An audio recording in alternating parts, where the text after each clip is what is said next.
And it feels great to come your way once again in the new year. Happy 2021.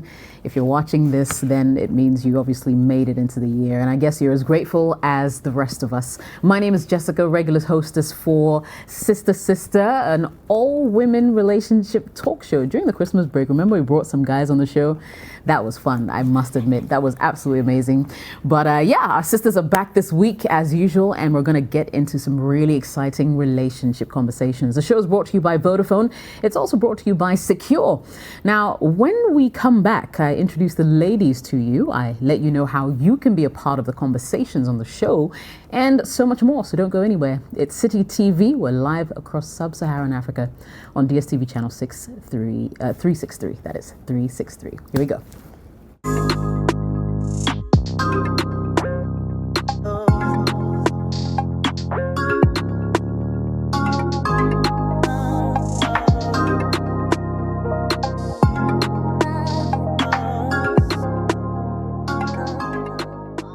You're welcome back, Sister on Citi TV and Citi FM as well. Okay, so tonight I've been joined by my sisters, but before I introduce them, let me just mention there are various ways that you can interact with us on the show today. You can send an email to jessica@citifmonline.com. In actual fact, you can send your messages ahead of time to that email, and people have been doing that. You can also send a WhatsApp to 054-998-6996.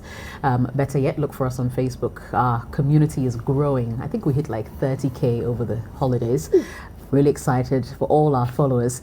So go and search for Sister LIVE on Facebook, like our page, send us a DM, interact with us via comments, and so much more. For now, though, let's say hello to my sisters. I've got Demi on the show. What's going on, my sister? Hi, You're wearing white, man. Yes, I know, right? For some reason, it felt like white this morning. I feel you. Same here. We're connected, I know, man. right? Totally. Kindred. How was your holiday? Oh, great. It was a well-deserved break. Yes. But because of coronavirus, I stayed quiet. Good. That's the smart thing to do. Good to see you again. Yes, and then we also have Rosina. I'm jealous I'm not in white. I know. You missed the memo. I actually was going to wear white. I don't know why. I was like, oh, white, I'll look too white on set. And I just kind of drop the white. Otherwise, I would have done white. It's all good. Yeah, it's all good. It's all good. And we have Olivia, who's grinning from ear to ear. Hey, Livy, what's going on? How you doing? Hey, I'm good, thank you. Super stuff. I'm fantastic, excited. It's been an interesting, loving week for me. I've been high, extremely high on vitamin S. So yes, I'm celebrating my entire life. So. Okay. Pressure. Some of us are vitamin S deficient also. Steady. But good to know you've been having a good time, man. I'm good. Yeah, great. Good to see you. Okay. So let's jump right into our first message. And it says, I'm a 40-year-old woman who has been divorced for the past 6 years. I've recently met a 46-year-old widower whom I know loves me to bits, but I feel no drop of affection for him, mostly because of his level of exposure. It's too low, and so is his level of education. The truth, however, is that he's a great person, understanding, generous, very patient, above all, God-fearing. I have told him how I am not attracted to him, but he strongly believes that the feeling will change. But it's been a year already. I'm just about pursuing my master's, and I'm afraid he might feel intimidated at a certain point in time, even though he claims it will not be a problem. He promises to up his game on education, but I feel it might be a dead end because it had never been a consideration before now, so he might just be saying that to get my attention. In summary, a part of me wants to ignore everything and say yes to his good side, but the other part of me is afraid that I might meet a good brain, which is my greatest weakness, and wish that I had wanted. Please help me. I had waited, yes. Please help me, Jess. What should I do? And that's our first message for today. Demi, let's go for it. Come to me first. Yeah, why not? This is an interesting one. So I always like to start with the numbers, data first. So she's 40, right? Been divorced for 6 years. met a 46-year-old man Right. who has all the checklists, at least, that most people look for generally, but she's not feeling it. Yeah, he hasn't Okay. His level of education is also low. Low, and she's not attracted to Right. him. All right, honey. Well, darling, at 40, most people know what they want in a man, especially if you've been divorced. You know what did not work for you with, Mr. Previous. So at least at this point, you really need to know. And a lot of the time, marriage is a serious commitment. So if you're not feeling it, then perhaps it's time to just say, I'm sorry, but this is not it. Because before you go into it, you need to be absolutely sure this is not a joke. That's one side. The other side of things is that I'm sorry, but what she's looking at is quite frivolous, to a certain extent. Attraction is important, certainly. You have to be attracted to your partner because intimacy and sex and all of those things are really important in a relationship. But if she's talking about his level of education, meanwhile, he's a good person. He treats her well. He's God-fearing. He does everything. I'm assuming he's gainfully employed. And all of those things, and you can tell he loves marriage, loves a good commitment. He was married before, and unfortunately his wife died. So certainly if he has all these good qualities that are difficult to fix, versus education, which is not entirely too difficult to fix. And if the person is a good person, really, we were not called to be married to people who are equally educated with us, and level of exposure, I'm not sure what that means or what that looks like. Does that mean she'll be embarrassed to see him in public? Maybe how they say like Ninimbie kind of levels. Yeah. Well, so she just might be embarrassed by a few things. How the person treats you, really. If at home you're well treated, you're happy, you're content, then really what other people think of your spouse is really, really their problem. Because some people have grown up in very lovely homes and both parents did not have a lick of education. They managed to take care of their children and impart into them good moral values at the end of the day, and managed, if they did not have the opportunity, they may have been able to grant their children the opportunity of an education. Right. So it may very well have been the fact that he did not have the opportunity. His parents may not have had the opportunity financially. Many different reasons are there for why a person may not be as educated as we might think he or she should be. So she really needs to carefully consider, and if all these things are a no for her, then well, you just have to let him go. He might find somebody who is willing. I know a professor that I had once. She was a PhD, a professor, and her husband worked in construction. Okay. Not that he owned a construction company. He was one of the people lifting the mortar and the bricks. Right. And they had a good working relationship, a good loving relationship, and were able to build a home. Great. So it really, really depends. There are many families where the woman may be a primary earner. The woman may be able to go, to school, go out, go travel, all of these things. And if it's about traveling, you can travel with him. Yeah, certainly. If he may not have been to places where you would want to be, you can go there with that person. If it's a nice restaurant, you can go there with them. If he's open, willing to learn, and all of these things.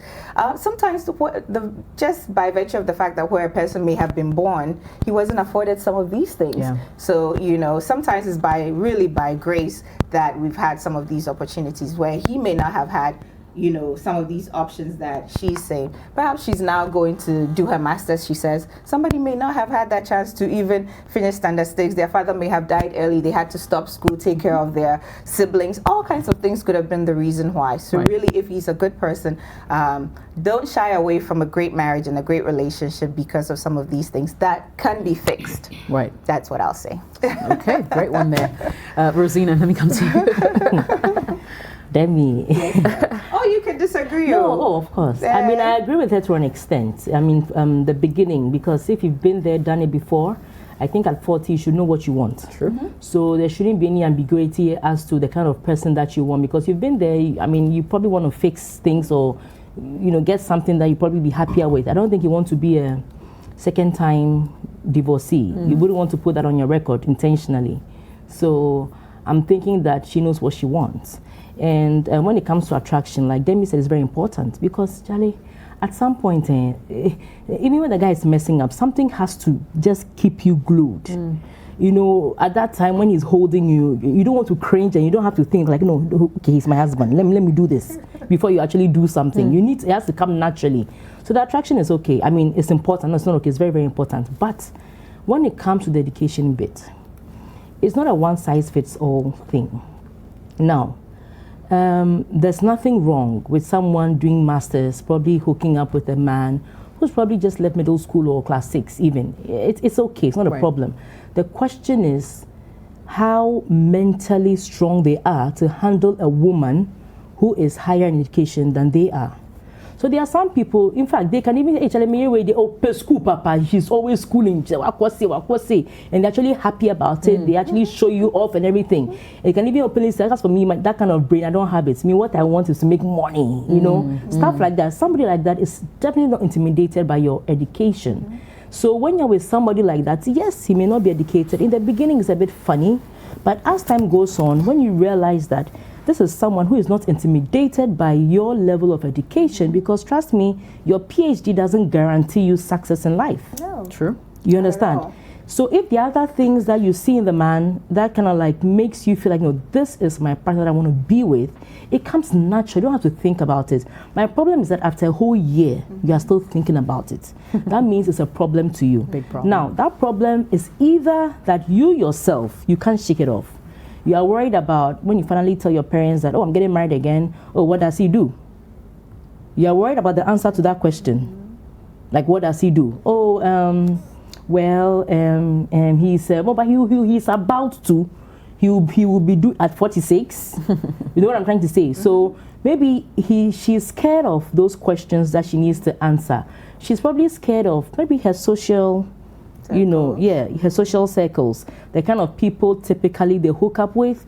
So she's afraid of, whilst they are talking about uni and PhD outside, going outside for masters, going for 2-year experiences here, being offered jobs here and there after winning so many scholarships, and she cannot boast of same for her husband.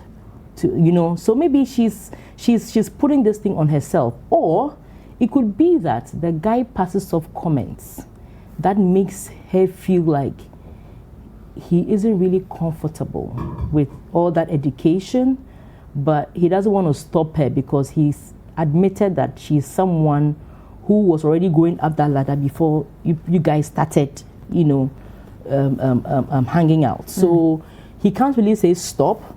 He probably feels intimidated, or maybe when anytime there's a conversation and they are discussing things, his inputs, the way he inputs, they're more like, okay, man, you are the university people, so you carry on since you guys know, and so maybe there are hints of that. It's not one size fits all. My take is that, look, if the guy is confident in his skin and is making good money that can take care of the home, coupled with the fact that he's somebody of good character and loves you wonderfully, like beautifully. This would be an answered prayer to a lot of women. I think that don't worry yourself. Look, after some time, nobody's going to ask about education and everything. Charlie, yeah.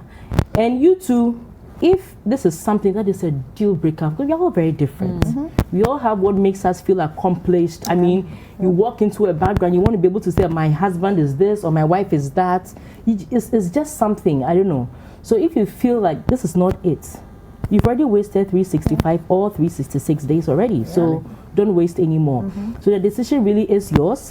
And I won't be able to tell you categorically that it is not for you or it is for you. But I think that you need to analyze it properly, where you stand, where he stands, and then see whether you guys can actually work it out. But if there's no middle ground, you guys, it's like anytime people ask you what he does, you cringe, then I think that you need to kind of like just take a step back and be honest with yourself. Because if you go in and this same thing bites you, I don't think you'd forgive yourself. Then you start to see yourself like a failure, which is not good.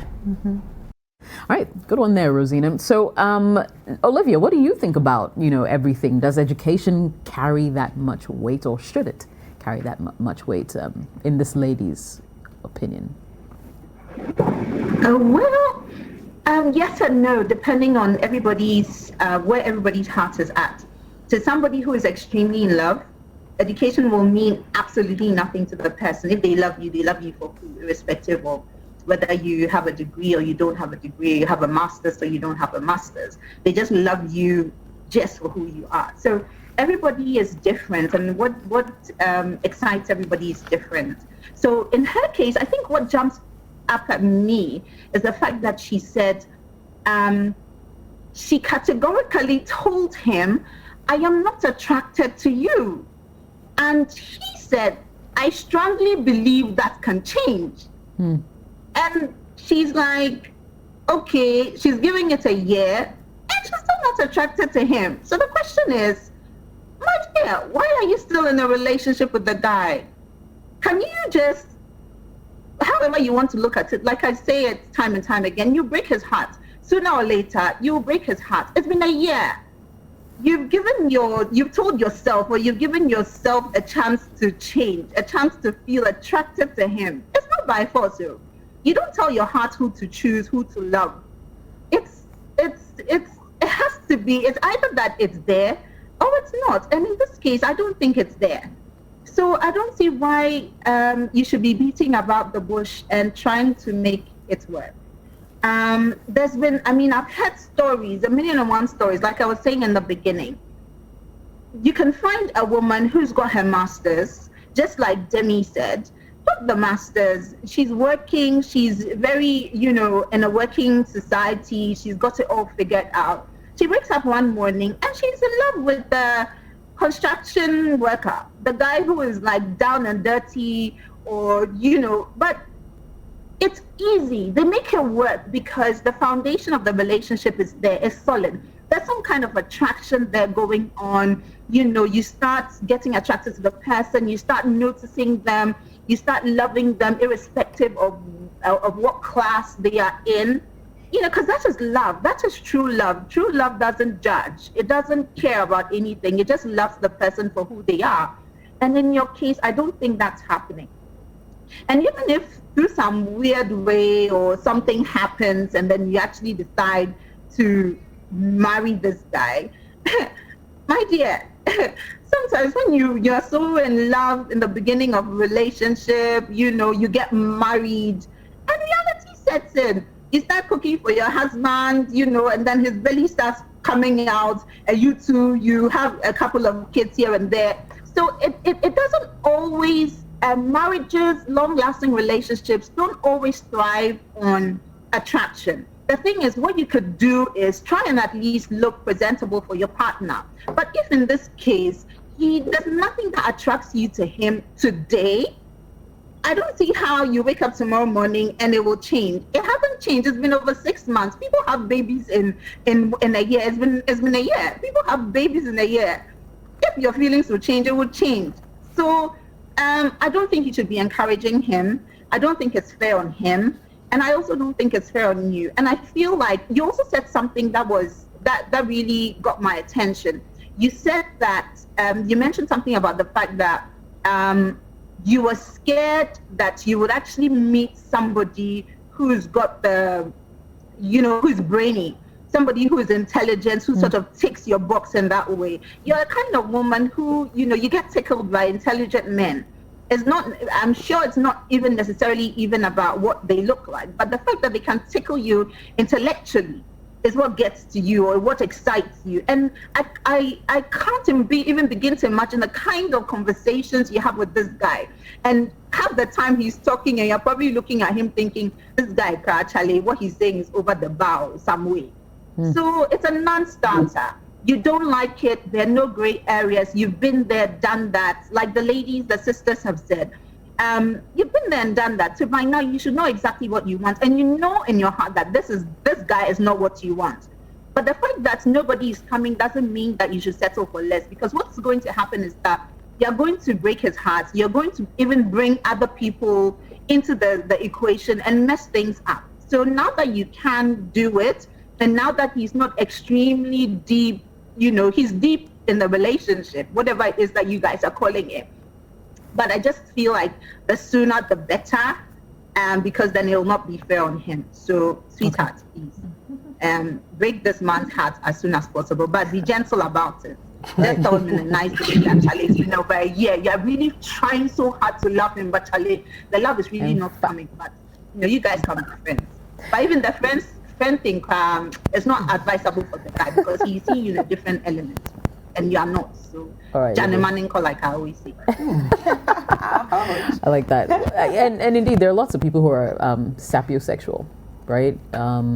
Attracted to, or should I say, sexually. What's the word? But basically, they're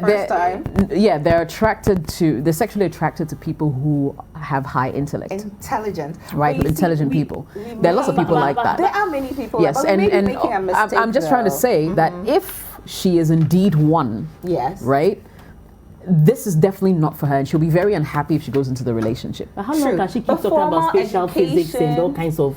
Well, I mean, she's 40. At this age, does not equal intelligence. Yes. No, it's true. the same like literacy. True. The fact that you don't speak English does not mean that you're not literate. True, but from where it's subjective. So it is very subjective. So maybe in her mind, you can't play with that. In fact, so it is what it is. Very well be very intelligent. Yeah. Just that has but if not it's a had serious formal thing for her, education. Yeah, if it's a serious thing, don't go there. She shouldn't. That's what I think that's what we're all saying. Right. She should just consider.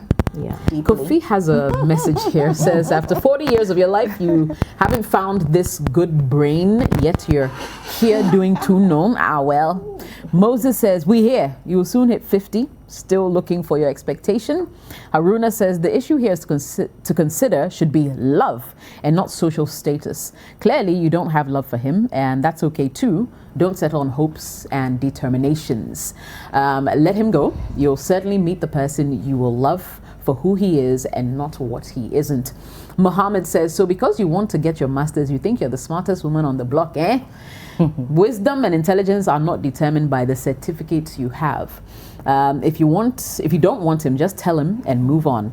You won't get everything 100%. Your so-called leveled up educated man you dream of will have his flaws as well.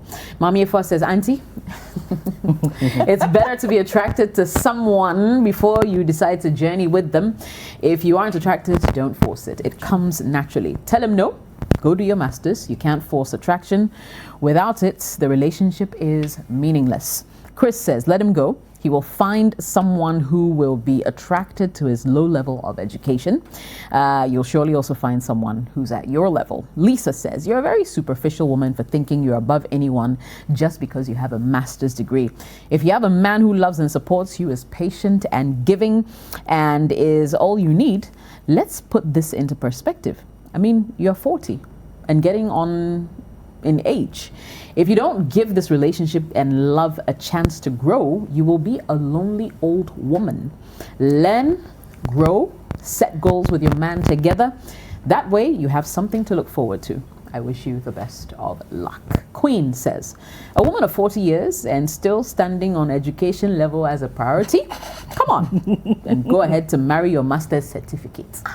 Even ladies of 30 to 35 are holding PhD, but they can't bluff like you are doing now.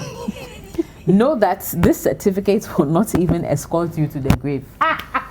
Even some women who are medical doctors are begging to marry a commercial bus driver. Wives, be there. Harsh. Elvis says, your argument really points to the fact that you are not interested in this affair. And to me, your no to this relationship is 80% and your yes is 20%. And you should stick to that unless you start reversing the odds. And finally, Kojo says, go and marry University of Ghana Chancellor or Harvard University founder, Siasem. Oh. See, it's her choice, right? I don't think people should be mad. You might disagree with her choice, but it is what it is. And, there are people who just put more weight on, certain things. And I think they're allowed to do that. It's Sister Sister on Citi TV and Citi FM. We'll go for our first break. We'll be right back.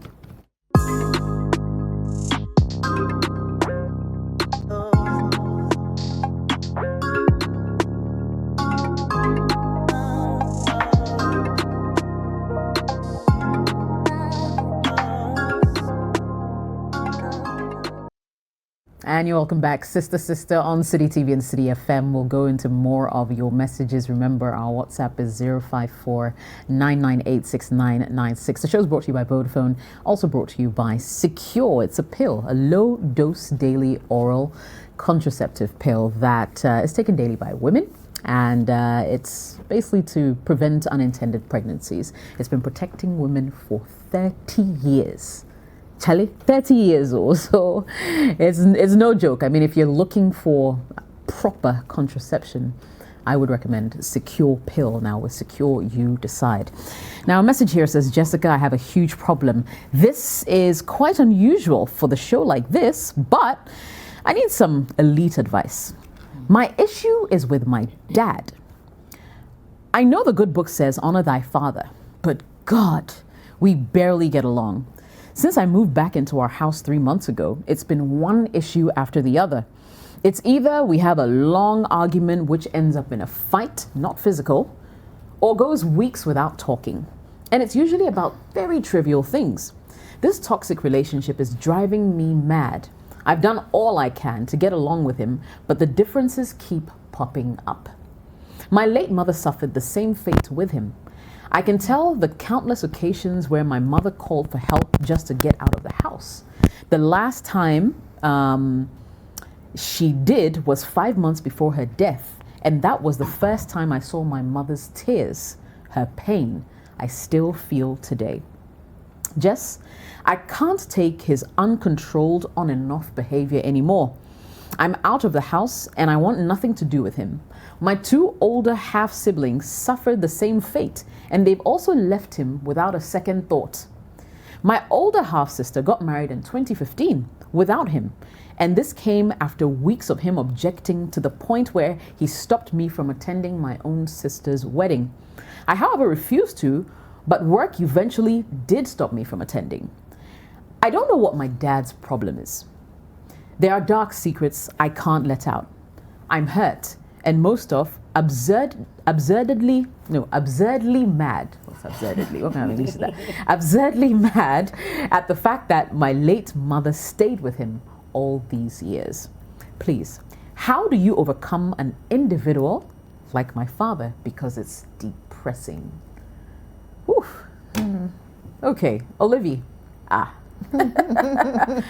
Talk to me. What's going on? Wow. You know, while you were reading that, I had just had flashbacks about my life, and it's not easy. If let me try to summarize a bit of what I went through. My dad gave my mom a broken heart. My mom cried herself to death. So at some point in time when my mom was alive, he was no longer, after secondary school, was no longer interested in taking care of us.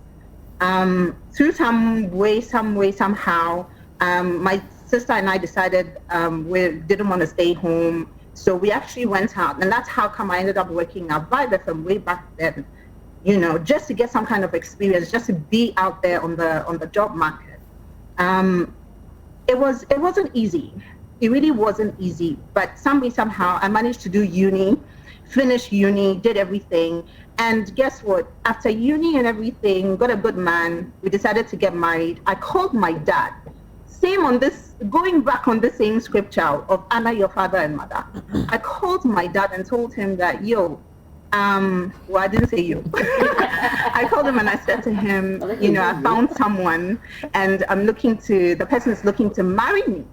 Do you know what my dad said to me? He said to me, if you've managed to take yourself through school and you've been able to achieve, like you've been able to become somebody, like there's no point you calling me.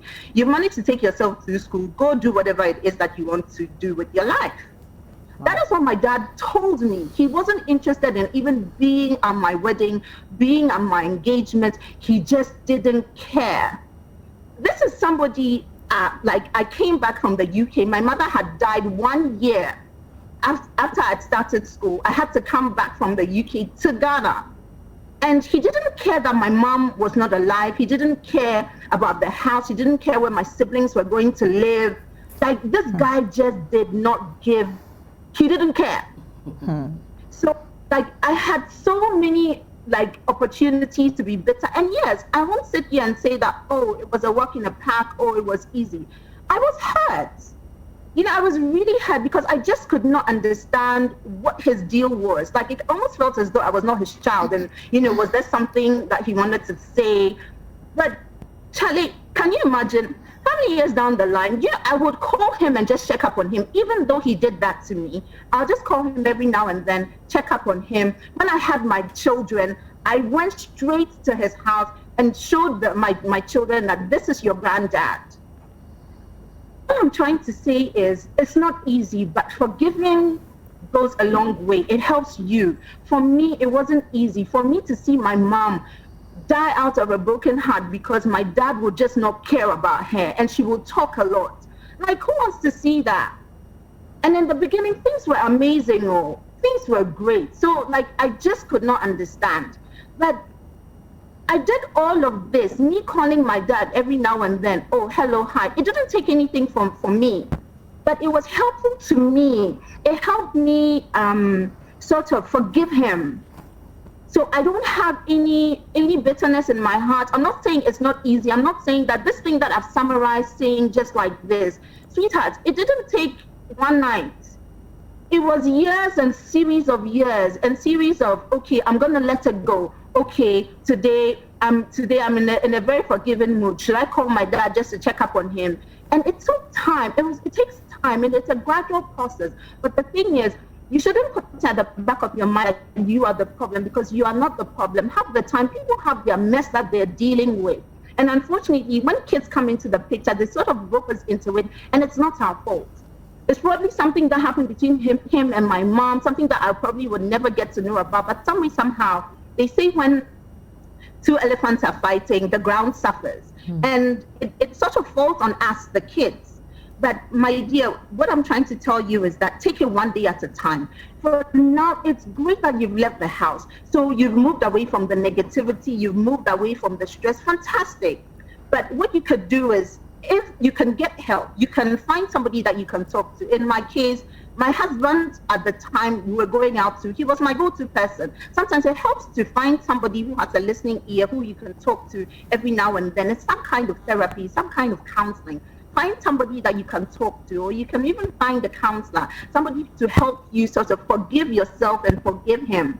Well, you don't necessarily have to forgive yourself, because I don't think you've done anything. Well, I think you should forgive yourself, because trust me, there are times when out of anger, you have these arguments with your father and you say something. So forgive yourself, let it go, and let him go. And don't think that you are the problem. And just know that it takes time. Find somebody you can talk to, find somebody that you can confide in. And my dear, your father doesn't feed you. He doesn't pay your school fees. He adds no value to your life. He's like my father. My father was never at any prize giving day when I'll be getting prizes in school. He was never there. He was never at any sporting event. My mom was at every single event. You see, my mom was there for me. So it really broke my heart that my mom had to die before he did. But anyway, it's life. Okay, but all I'm saying is that it will take time. You don't need anything from him, but for your own sanity, every now and then you can pick up the phone, call him. You can go to his house, say you don't have to spend more than 30 minutes, more than 20 minutes. It doesn't take anything from you.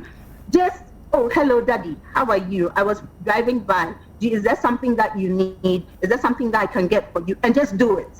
Wash your hands off it. Just do whatever it is that you need to do, because I think that what it is going to do is that it's going to heal you with time. It's going to heal you. It's going to take away all the resentment. And trust me, it's not every time that you go that you get a good reception. You will not. But it's all part of the healing process. For now, don't just quickly jump into it. Like I always say, I had to do a lot of prayer. Even like I'll speak to my husband, I'll pray even before I pick up the phone, because Charlie, I know that by the time I hang up the phone, I'm even upset 110 times. But today, my father is no more. He's also dead, but I don't have anything in my heart against him. And I'm able to live a much better life away from like stress and bitterness and stuff. So it all takes time.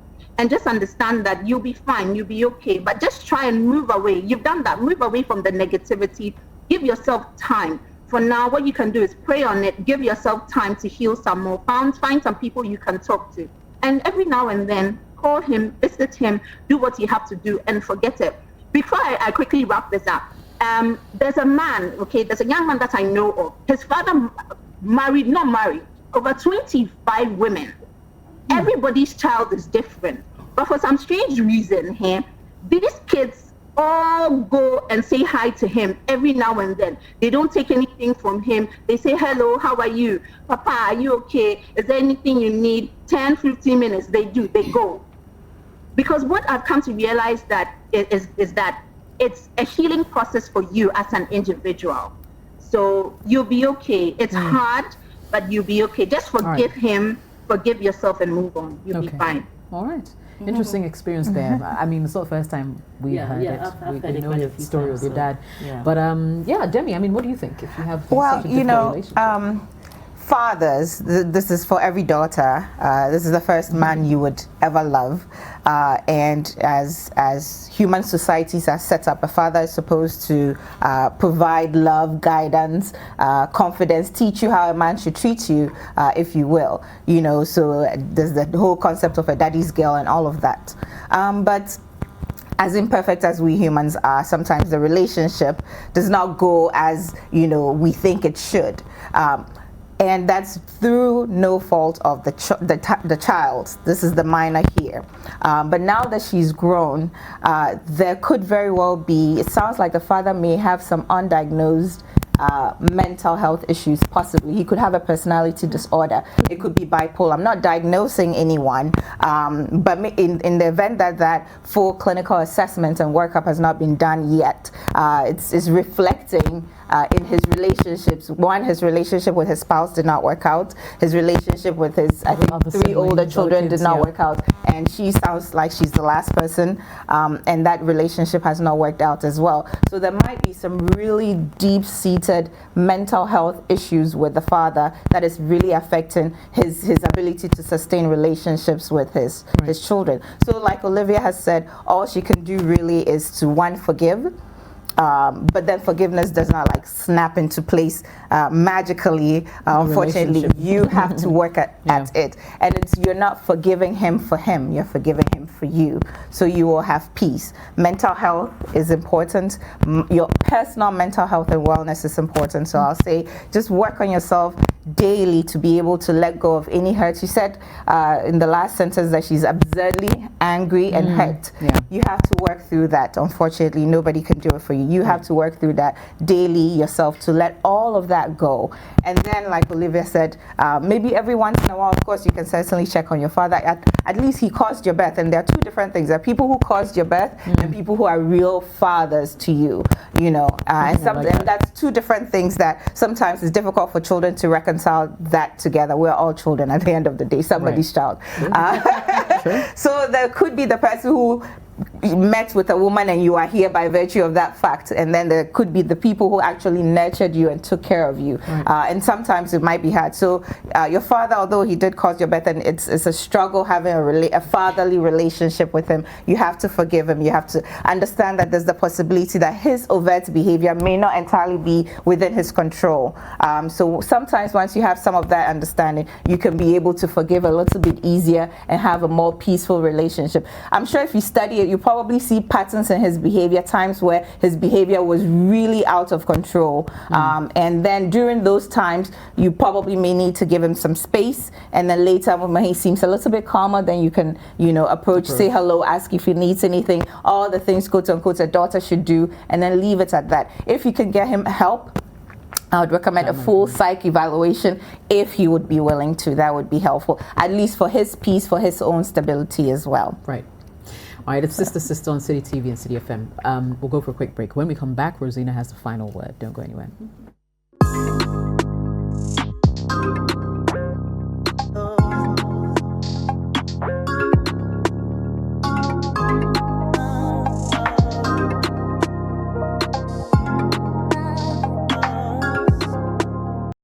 And you're welcome back. Sister, Citi TV, Citi FM. So we're talking about a child who just can't seem to deal with, their parent, their dad in this case. Rosina, what are your thoughts on it? I know you have a really good relationship with your father, right? No? Well, you make it sound like that. Like you guys growing up. Growing up, Yeah. we had, I don't know, he was just very different. He had a way of scaring us, but he would get us the candies, he would get us good movies to watch, he would take us to the poolside. Of course, he would not threaten, but he would tell you, I'll take you to the club. And I wouldn't want to picture my very old, because my dad is old. I mean, my dad is currently 91, he'll be 92 in March. And he threatens to take you to the club. Not threatens. He says, I want to go to a club, I'll go with you. Maybe that's why I don't do clubs, because I couldn't picture my mates going with their, and then I couldn't picture my dad going with me. Oh. I mean, he would go with me when I was having salsa programs. He would go with me for salsa programs. But at the same time, he also had his negatives. There were times I felt like, But that being said, you see, most men, I think that when they get married, they are still boys. They are not ready to man up and grow up. So yes, they want to get married because they think they have a job, they have a good job, or maybe they can afford a house, or everybody's marrying and they get married. But that mental thingy, children, home, it takes a while for some men to build up. So what happens is that they start entertaining all these petty arguments in the home.